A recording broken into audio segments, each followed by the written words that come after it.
उस मैसेज को पढ़ने के बाद भारी बरसात में भी उसका चेहरा सूरज की तरह खिल उठा था। लकी ने थोड़ी देर की खुशी मनाने के बाद याद किया कि वो सच में गरीब नहीं था। असल में उसके परिवार ने उसे एक परीक्षा में डाल दिया था जिसका नाम था गरीबी अभ्यास परीक्षा। बेटा लकी, तुम हमारे खानदान के वारिस तो हो, पर उसके किसी भी हिस्से पे तुम्हें हक तभी मिलेगा जब तुम एक परीक्षा को पास कर लोगे। मैं कुछ समझा नहीं दादाजी। जब तुम परीक्षा पास कर लोगे तभी तुम्हें तुम्हारा हक मिलेगा। मुझे करना क्या होगा? ये तुम्हें वक्त आने पे बता दिया जाएगा। अभी के लिए तुम बस इतना समझ लो कि you will have to pack your bags and leave this house. इस परीक्षा के तहत लकी को अग्रवाल खानदान में उसके नाम की जमीन और जायदाद पर तब तक हक नहीं मिलने वाला था जब तक कि वो इस परीक्षा को पास नहीं कर लेता। उसे 8 साल हो गए थे, इसीलिए उसे ऐसा एहसास हो रहा था कि वो कभी परीक्षा को पास नहीं कर पाएगा और हमेशा हमेशा के लिए गरीब ही रह जाएगा।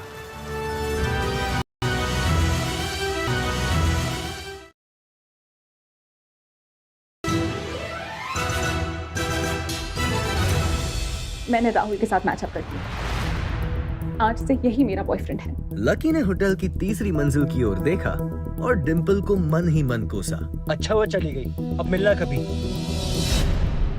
अगले दिन जब लकी की आंख खुली तो वो सीधा उठा और तैयार होकर शहर के सबसे बड़े बैंक न्यू सिटी बैंक पहुंचा। भाई अब इसमें से कौन सी गाड़ी लेगा?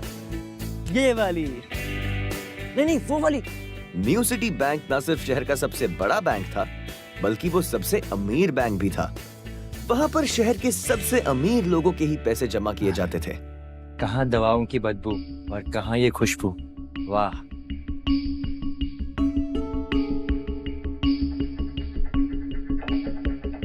पैसे लेते ही सबसे पहले नए कपड़े खरीदूंगा।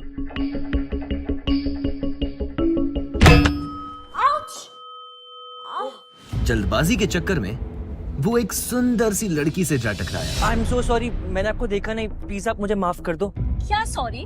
हाँ, और क्यों नहीं देखा तुमने? तुम्हें इतनी बड़ी लड़की दिखाई नहीं देती है? मैं ट्रांसपेरेंट हूँ क्या? बैंक की मैनेजर यास्मिन दोनों की ओर बढ़ती चली आ रही थी। And how is your sorry going to help me at all? Yasmin ने उस लड़की से पूछा, ma'am, I am sorry ma'am, are you okay? No, I just hurt my head. I am sorry. और फिर घिन भरी नजरों से लकी की ओर देखने लगी। क्या मैं पूछ सकती हूँ आप यहाँ पर किस काम के लिए आए हैं?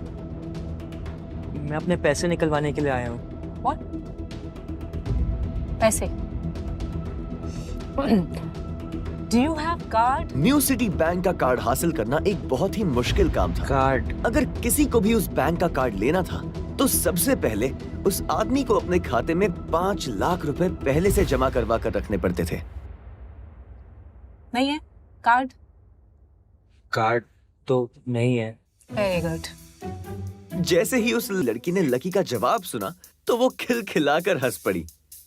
यास्मिन को तो सिर्फ लग रहा था कि वो पागल है, लेकिन वो लड़की तो अपने मन में मान ही चुकी थी कि ये लड़का सच में कोई पागल है। यास्मिन देखो, अगर ऐसे सड़क छाप लोग तुम्हारे बैंक में आकर कस्टमर्स को परेशान करने लग जाए तो उससे तुम्हारी बैंक को काफी नुकसान हो जाएगा और उसकी इमेज भी काफी खराब हो जाएगी।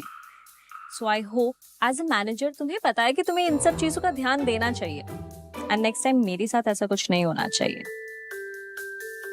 या ma'am, sure I will. This is not acceptable Yasmin. I'm very disappointed. Just be careful next time, okay? Yes, ma'am. Let's do that. Please take care of yourself, ma'am.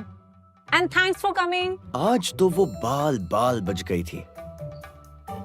इस लड़के का कुछ ना कुछ तो करना ही पड़ेगा। अब ये कहाँ चला गया? मगर जैसे ही वो बैंक में दाखिल हुई, उसने देखा कि लकी वहाँ था ही नहीं। कहाँ गया? गया? थैंक गॉड वो यहाँ से चला गया। जैसे ही उसने आज के दिन की पहली फाइल उठाई थी, उसे किसी की एक झलक दिखी और ये कोई नहीं बल्कि लकी ही था। उसने देखा कि लकी बैंक के वीआईपी लाउंज के बाहर खड़ा था। उस कमरे के अंदर शहर के सबसे रईस लोगों का उठना बैठना था। हे यो! तुम जाओ, वहीं रुके रहो। तेरी आई am sorry sir, I am sorry ma'am. तेरी ओ तेरी oh my God. VIP lounge के अंदर बैंक का मैनेजर शशिकांत बैठा था।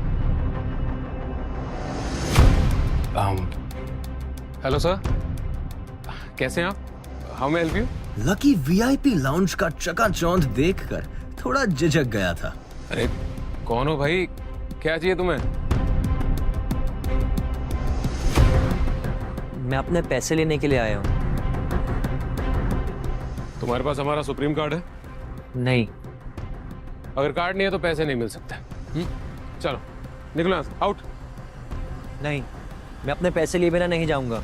भले ही उसके पास कार्ड नहीं था, लेकिन इसका मतलब ये नहीं था कि वो अग्रवाल खानदान का लड़का नहीं है। अरे बोला ना एक बार, अगर कार्ड नहीं है तो पैसे नहीं निकल सकते, और वैसे भी पैसे होंगे तब तो निकलेंगे। चल बार बार आउट, निकलो। पैसे है तभी तो निकालने के लिए आया हूँ ना। देख तू सुबह सुबह फालतू की बकवास मत कर, चुपचाप यहाँ से निकल जा वरना गार्ड्स को बुला लूंगा, धक्के मार मार के बाहर फेंक देंगे तुझे। निकल।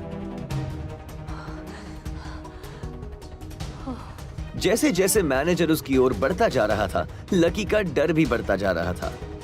इतने में लकी को एकदम से याद आया, फिंगरप्रिंट। लेकिन मैनेजर को यह समझ में नहीं आ रहा था कि आखिर लकी को फिंगरप्रिंट की जानकारी कैसे थी। आपने कहा ना आपको कार्ड चाहिए, मेरे पास कार्ड तो नहीं है पर फिंगरप्रिंट है, और मुझे पता है कि आपके यहाँ फिंगरप्रिंट से भी काम चल जाता है। लकी के मुंह से फिंगरप्रिंट सुन के मैनेजर को शक हुआ। अच्छा तो तुझे फिंगरप्रिंट एक्सेस चाहिए? रुक, ये लो। फिंगरप्रिंट चाहिए ना? ए, इधर आओ, आइए, लगाओ अपने फिंगरप्रिंट्स।